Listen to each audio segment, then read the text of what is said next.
اس لیے مصنف نے ان دیواروں کو بھی ڈائریکٹری قرار دیا ہے۔ اس کے بعد ہم اگلا جو اقتباس پڑھنے جا رہے ہیں وہ ہے 54 صفحے پہ، وہ ہے بڑا مشہور پیرا ہے یہ اور بڑا اہم پیرا ہے، اس کو ہم پڑھنے جا رہے ہیں کہ دوسری قسم جلالی طلبہ کی ہے۔ جلالی طلبہ، جلالی کسے کہتے ہیں؟ شان و شوکت والے، روب دبدبے والے۔ ان کا شجرہ جلال الدین اکبر سے ملتا ہے۔ جلال الدین اکبر، اچھا پہلے کہتے ہیں یہ بات، شجرہ مطلب سلسلہ نسب، آباء و اجداد۔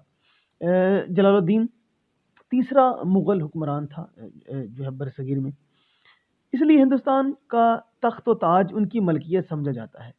شام کے وقت چند مصاحب کسے کہتے ہیں؟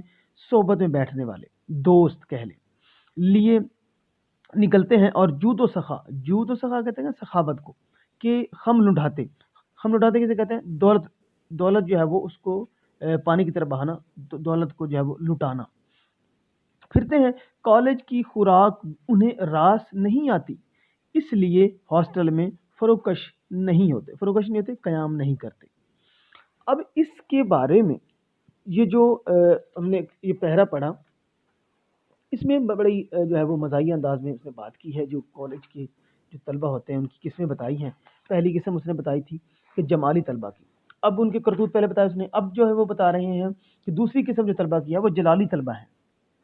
ان کی چند خصوصیات بیان کرتے ہوئے کہتے ہیں یہ طلبہ جو ہے وہ پطرس کے مطابق کہ ان طلبوں کو پطرس نے کیا کہا ہے؟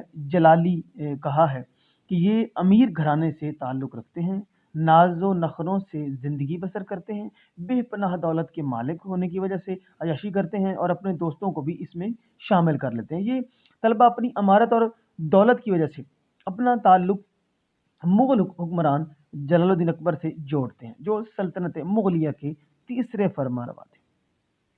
ہمایوں کا بیٹا تھا۔ ہمایوں نے اپنی جلاوطنی کے زمانے میں سندھ کے تاریخی شہر دادو کے قصبے پاٹ کی عورت حمیدہ بانو سے شادی کی تھی۔ اکبر اسی کے وطن سے 1542 میں عمر کوٹ کے مقام پر پیدا ہوا۔ ہمایوں کی وفات کے وقت اکبر کی عمر تقریباً 14 برس تھی اور وہ اس وقت اپنے اتالیق بیرم خان کے ساتھ کوہ شوالک میں سکندر سوری کے تعاقب میں مصروف تھا۔ باپ کی موت کی خبر اسے کلانور ضلع گرداسپور میں ملی۔ بیرم خان نے وہیں اینٹوں کا ایک چبوترا بنوا کر اکبر کی رسمیں جو ہے وہ تخت نشینی کی اور خود اس کا سرپرست بنا۔ یہ ایک پوری طویل کہہ لیں کہ ایک تاریخ ہے، تو اسی کے حوالے سے انہوں نے جو ہے وہ اس کا ان کو جو جاوی طلبہ ہیں ان سے تشبیہ دیا ان کو۔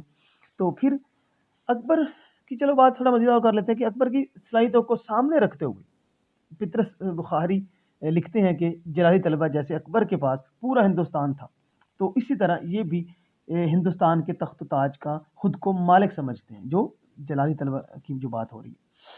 ایسے طلبہ اپنے دوستوں کے ساتھ سر شام سیر کو نکلتے ہیں، تو یوں لگتا ہے جیسے ایک شہنشاہ اپنے درباریوں کے ساتھ سیر کو نکلا ہے۔ فضول خرچی ان کی عادت ہوتی ہے، دولت کا ناز انہیں فضول خرچی پر مجبور کرتا ہے۔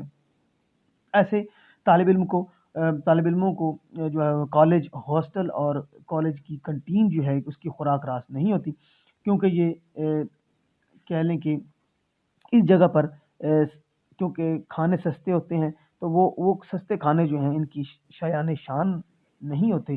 یہ طلبہ مہنگی ہوٹلوں پر کھانا کھاتے ہیں اور وہیں پر اپنا کمرہ لے کر سو جاتے ہیں۔ اسی طرح اس سے اگلا جو پہرا ہے وہ ہے طلبہ کی تیسری قسم، کیا کہتے ہیں کہ تیسری قسم خیالی طلبہ کی ہے۔ ٹھیک ہے جی، خیالی طلبہ کی ہے۔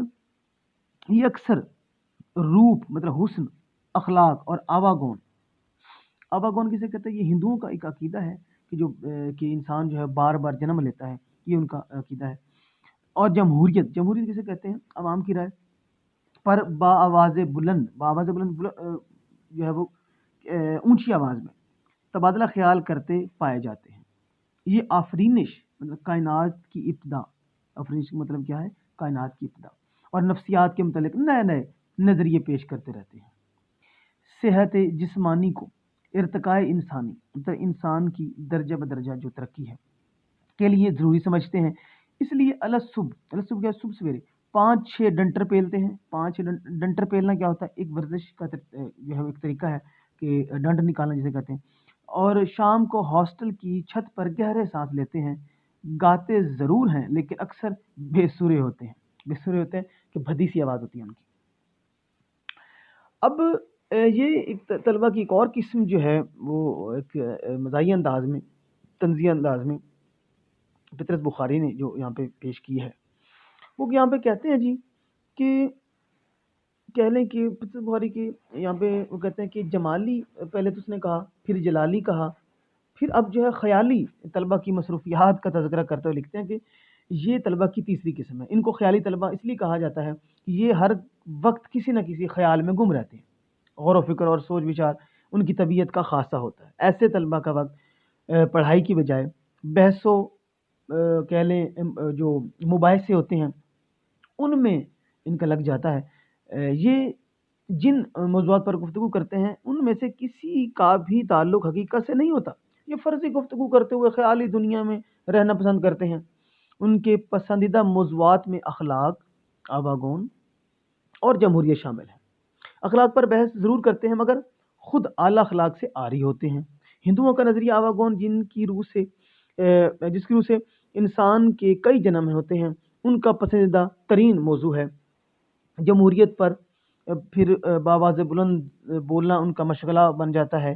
کائنات کی ابتدا اور ارتقاء پر جو ہے وہ طویل وہ جو ہے وہ بحث کرتے رہتے ہیں، اور نفسیاتی جو انسان کی جو ہے کہہ لیں کہ نفسیات ہے اور نفسیات انسانی کے متعلق نئے نظریات گھڑنا اور پڑھنا ان کا محبوب ترین کام ہے۔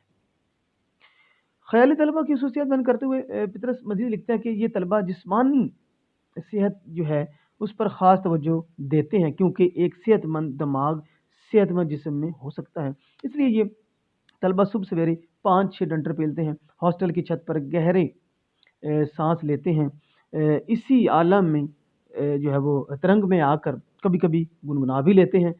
اگرچہ گانا ان کا محبوب مشغلہ ہے مگر خود گاتے ہوئے اکثر بے سرے پن کا مظاہرہ کرتے ہیں، گویا کوئی کام بھی ڈھنگ کا سر انجام نہیں دیتے۔ تو یہ تھے ہماری آج کا تیسرا حصہ، جو ہم نے اقتباس جو اہم جو اقتباسات تھے وہ ہم نے پڑھے، اور ساتھ ساتھ الفاظ معنی بھی بتایا آپ کو، اور ساتھ ساتھ اس کی تشریح بھی کی۔ تو اب میں آپ سے جو ہے وہ یہ سبق ہمارا کمپلیٹ ہوتا ہے، میں آپ سے اجازت چاہتا ہوں۔ اللہ حافظ۔